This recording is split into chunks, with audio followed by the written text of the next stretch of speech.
Every town has a dark side. Oil City, Pennsylvania, a working class town where everyone knows everyone, and where Halloween was, for a time, fairly routine. Costumes, candy, kids running through the streets after dark.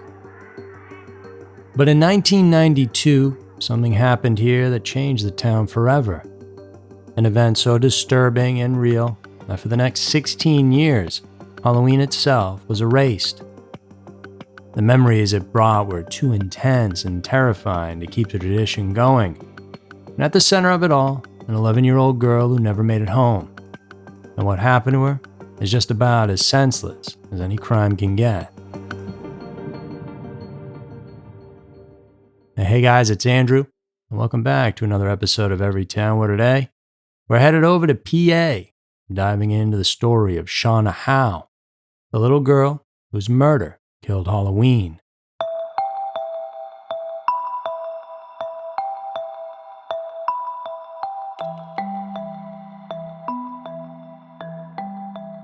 Now, to understand the impact of what exactly happened in this case, you first have to understand where it happened: Oil City. As the name suggests, Oil City was born straight out of black gold. In the mid-19th century, the discovery of petroleum in nearby Oil Creek set off one of the first true oil booms in American history. It was beyond a stroke of luck. It was a revolution, and almost overnight, this sleepy patch of Pennsylvania wilderness was transformed into a roaring boomtown.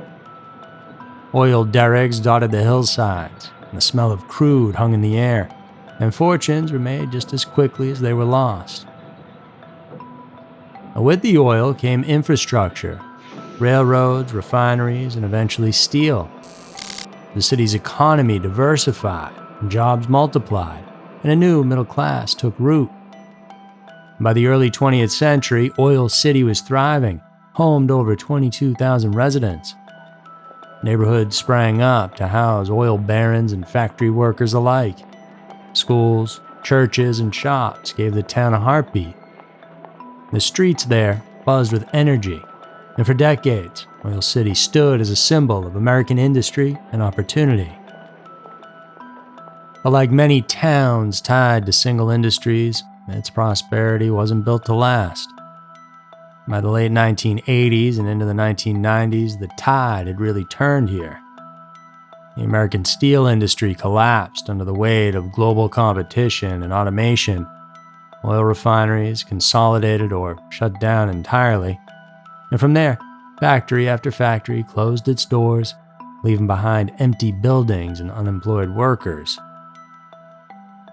Locals used to joke darkly that you could track Oil City's decline by how many gas stations closed each year. And that joke stopped being funny when there were barely any left. So by 1992, the town was a husk of what it had once been. The oil boom here was a distant memory. The steel mills had gone quiet, and jobs were scarce, poverty rising, and families were doing what they could just to stay afloat. For the town's kids, there was still one thing to look forward to: Halloween. And no one loved it more than Shauna Melinda Howe. It was Tuesday, October 27th, just days before All Hallows Eve, and for 11-year-old Shauna, it was the best time of year. She was the kind of kid who made friends without trying, and Shauna had a natural brightness about her, equal parts charm and courage, with a smile that stuck with you. She sang in the church choir, earned badges with her Girl Scout troop, and adored everything about Halloween: the costumes, the candy, those spooky stories. It was her time to shine. I used to love Halloween. I used to love to dress the kids up. Shauna loved Halloween too. I remember that morning, Shauna come over and she says, "Mom, I've got the Girl Scouts tonight. We've got the Halloween thing. We're going up to the nursing home." That afternoon, Shauna left 7th Street School with her Girl Scout troop to sing at a local nursing home. Afterwards, the girls were headed to a Halloween party at the First Free Methodist Church. She didn't have a store-bought costume. Her family couldn't afford one, but she improvised, and went as a gymnast. She wore a turquoise leotard with black stripes, tights, sneakers, and a pair of silky gloves that stretched all the way past her elbows. And she'd slipped the costume on under her school clothes that morning so she could go straight to the party without needing to stop at home. Her mother, Lucy Brown, was working a shift at a pizza shop in nearby Franklin that night. And normally she'd arrange a ride for Shauna, especially since the girl was afraid of the dark, but in the busyness of the day, it just slipped her mind. The walk home wasn't far, just a half mile, 10 minutes, maybe less. And Shauna had done it dozens of times before. But this time, she didn't make it back.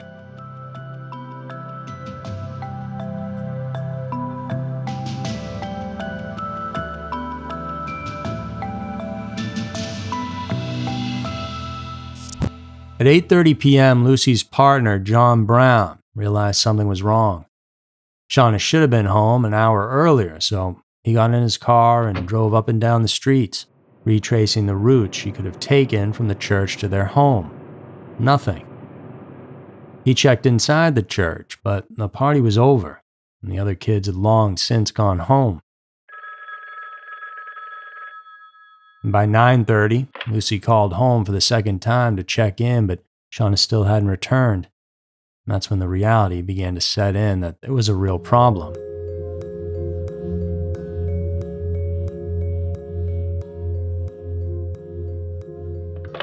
Lucy then phoned her ex-husband and Shauna's biological father, Robert, who lived nearby, hoping she made her way there somehow. Lucy calls, and I said, Shauna ain't home yet. What time's that Girl Scout stuff? She says that should have been over. I started getting worried. I mean, even the latest party for the Girl Scouts wouldn't last that late. The next logical step from there had Lucy calling the parents of Shauna's best friend, who we'll call Beth because her name was never released. Now, Beth was also a member of the same Girl Scouts troop, and they said the two girls had walked part of the way home together at around 8 p.m. When it came to part ways, Shauna told Beth she was scared of the dark and asked her to walk with her. Beth offered for Shauna to walk back to her place and get her dad to drop her home, but Shauna said no, deciding to brave the remaining 10 minutes to her home alone. Finally, at 10 p.m., 2 long hours after anyone had last seen or heard from Shauna, Lucy called the police. Her daughter was officially missing. Hello? Only then did investigators connect her disappearance to something disturbing reported earlier that very same evening. At 8:06 p.m., right around the time Shauna should have been walking home, a man named Dan Padden was out for a stroll along Reed Street. He saw a little girl walking on the other side of the street. He then sees a tall, skinny guy wearing a ball cap. He hears a short scream. She was grabbed and taken into a car that left immediately. Dan thought it was a small red car. In panics, Dan raced to nearby houses, pounding on doors and shouting that a little girl had just been kidnapped. One resident then dialed police. But with no child reported missing, officers weren't sure what to make of it in the moment. Was this really a stranger abduction or a misunderstanding? And maybe a father picking up his daughter? Well, by the time Lucy's call came in later that night, the horrifying connection was undeniable. An 11-year-old girl had been snatched off the street, and it was Shauna.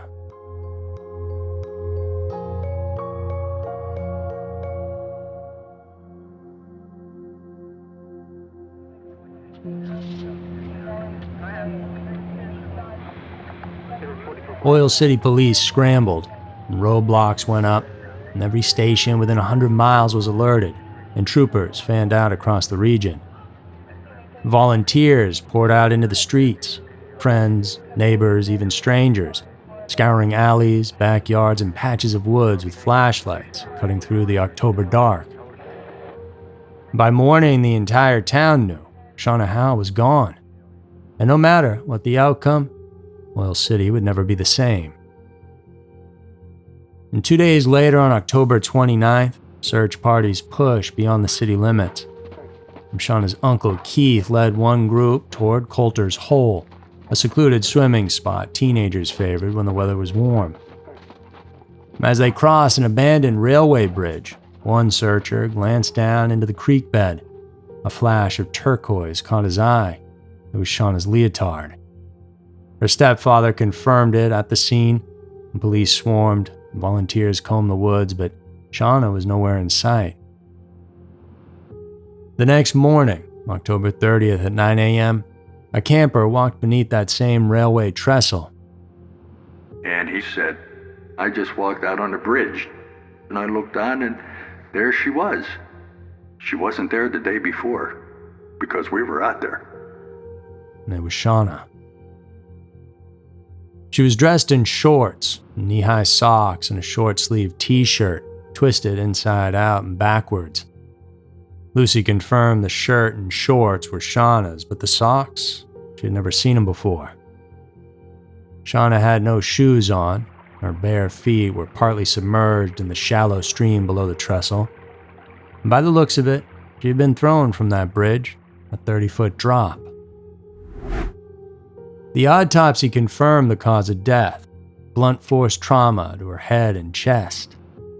She was alive when she fell, and may have fought for some time before finally succumbing to her injuries.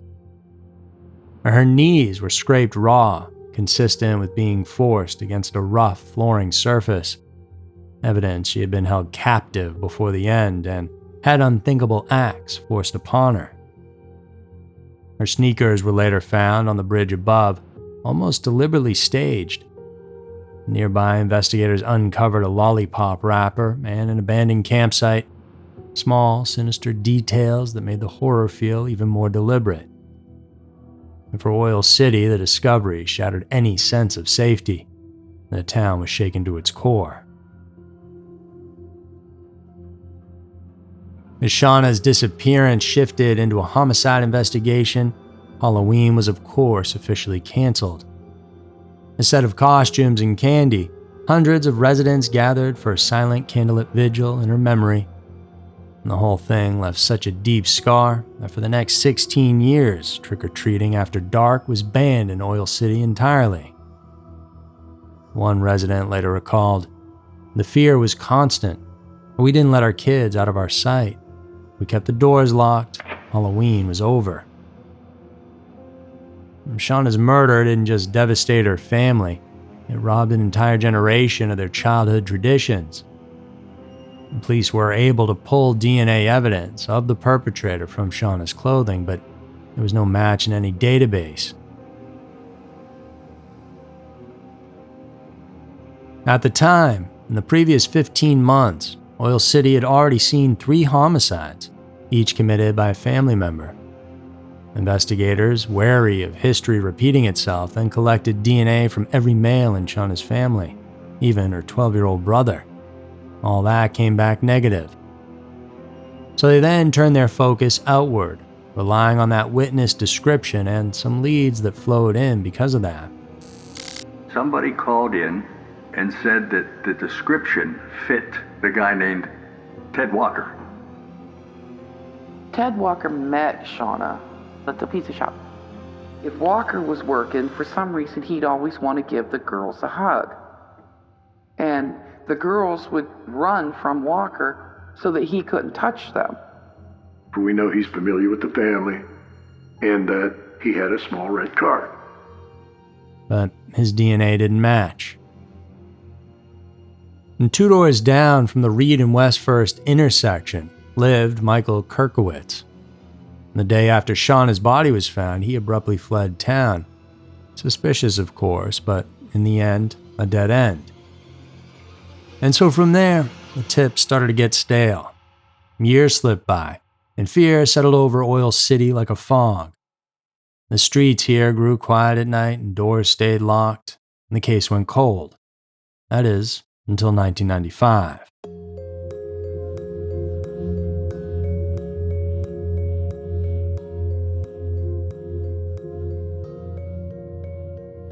3 years after Shauna's murder, a 22-year-old woman leaving a bar in Oil City was ambushed. I'm on my night off. I get a call from Officer Tom McClellan. He said, Winter, we need you down here. Somebody just tried to abduct a girl. I said, what? They tried to kidnap her. They beat her up pretty bad. She's down here. I need you down here. She was walking down the street. He stalked her. He followed her out and tried to bushwhack her. It's a violent attack, and they're trying to put somebody in the trunk of a car who's capable of doing something like this. Her attacker was a man named James O'Brien. And James and his brother Tim were no strangers to police. Both carried long rap sheets, including assaults against adults and children. And sometimes they even worked together to pull off their crimes.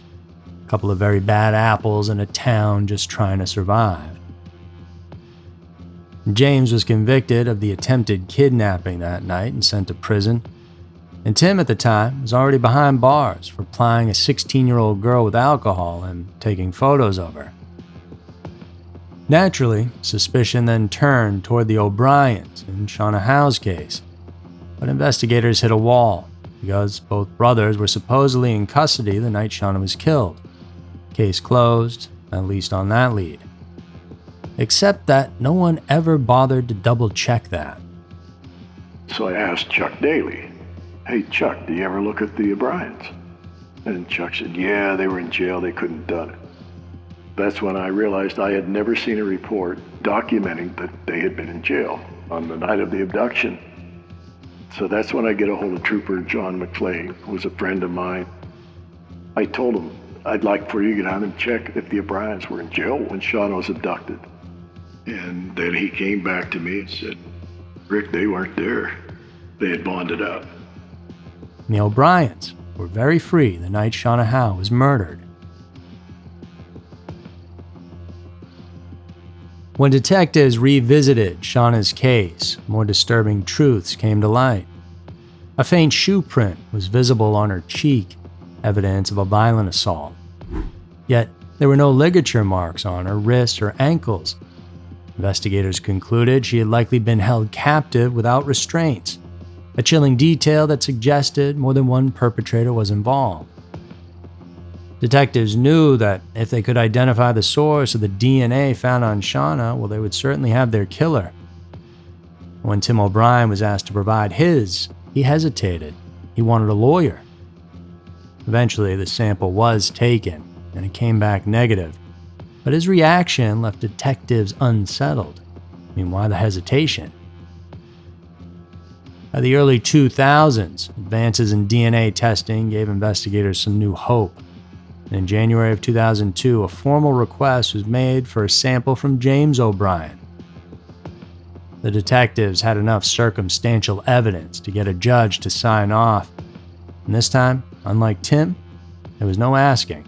They were just going to take it. That same month, a former cellmate of Tim's told police that Timothy had confessed about what he had done to a girl a few years back that matched Shauna's case to a T.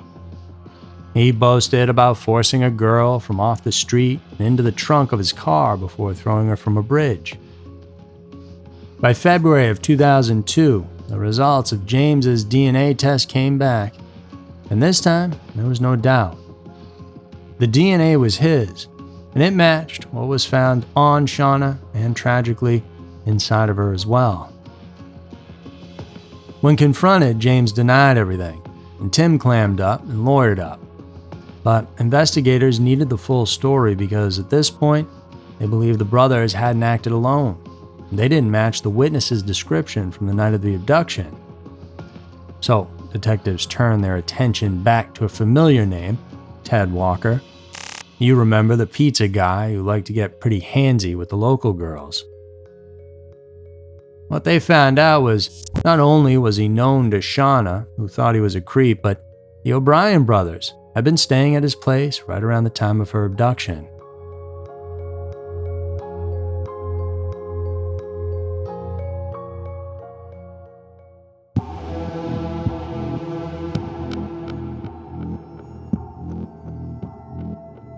Nearly a decade after Shauna's murder, Dan Padden spotted a familiar face in a news article. and he called police immediately, saying he was 90% certain that Ted Walker was the man he'd seen snatch Shauna that night. Walker had been questioned multiple times over the years, but his story always shifted. And now with the O'Brien's DNA tying them directly to the crime, the pressure finally broke him. He admitted to luring Shauna in. According to Walker, the O'Brien brothers wanted to pull off a prank to kidnap a child in public just to embarrass the police.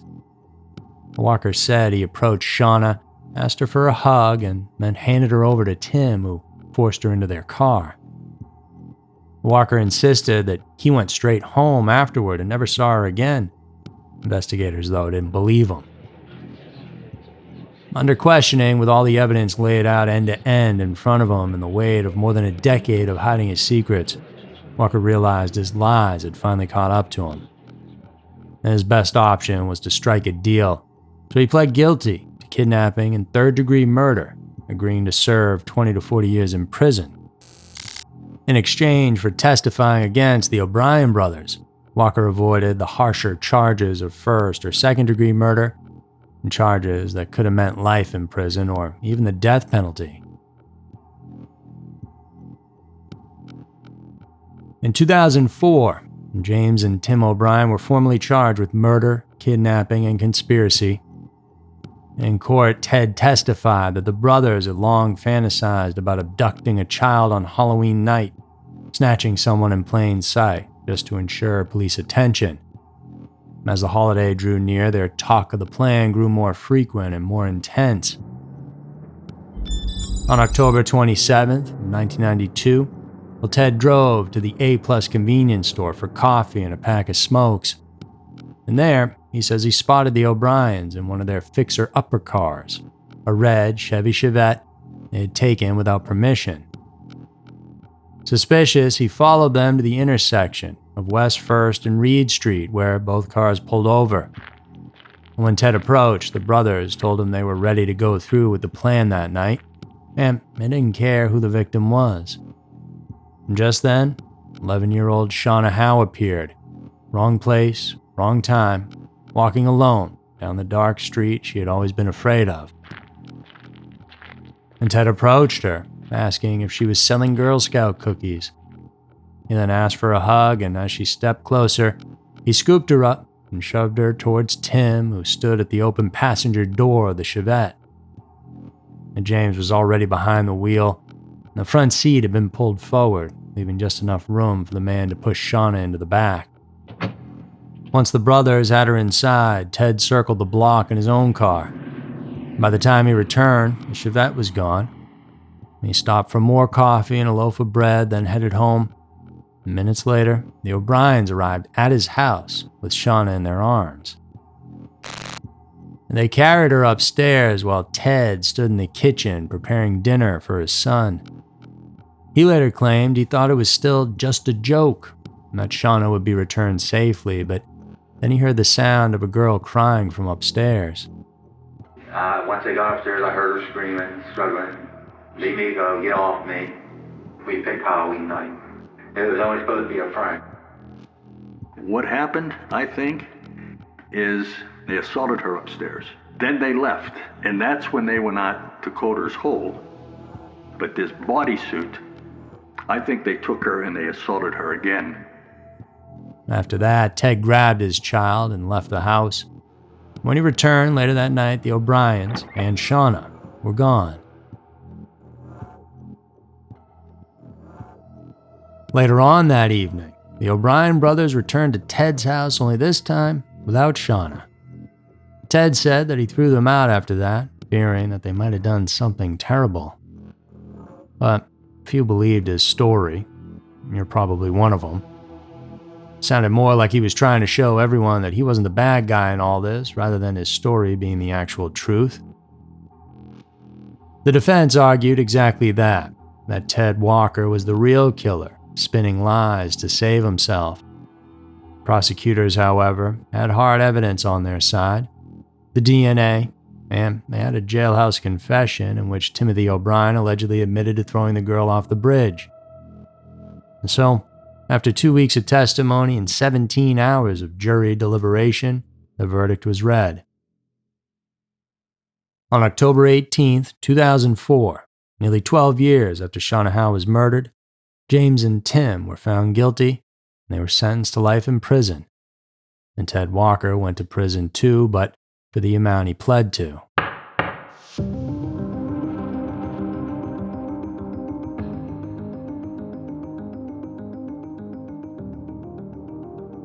At long last, Shauna Howe's killers were behind bars. In 2022, Ted Walker died in prison of natural causes. That plea deal didn't exactly work for him because in the end, he spent the rest of his life locked away. But justice didn't erase the shadow Shauna's murder had cast. And for 16 years, Halloween in Oil City was canceled. It wasn't until 2008 that a 10-year-old girl petitioned City Council to bring it back. With 175 signatures, her plea was simple. Please, let's have Halloween again. The council voted unanimously. And that October, for the first time since Shauna's tragic end, children once again filled the streets of Oil City dressed in costumes, laughing under porch lights, and trick-or-treating after dark. But Shauna's name has never faded, and her story still lingers in this small town. So the next time you see kids racing door to door, clutching buckets of candy, remember Shauna Howe. Because in Oil City, Pennsylvania, one little girl's murder turned Halloween itself into a ghost for almost 2 decades.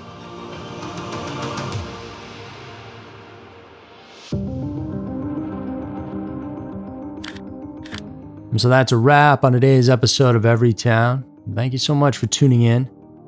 If you want more from us, check out our feature film called An Angry Boy, which is available on all rental platforms right now. It's a dark revenge thriller that I know you guys will like. Remember to come on back here next week. Same place, same time for another episode of Every Town filled with strange and mysterious stories. Because you never know. Maybe your town will be next.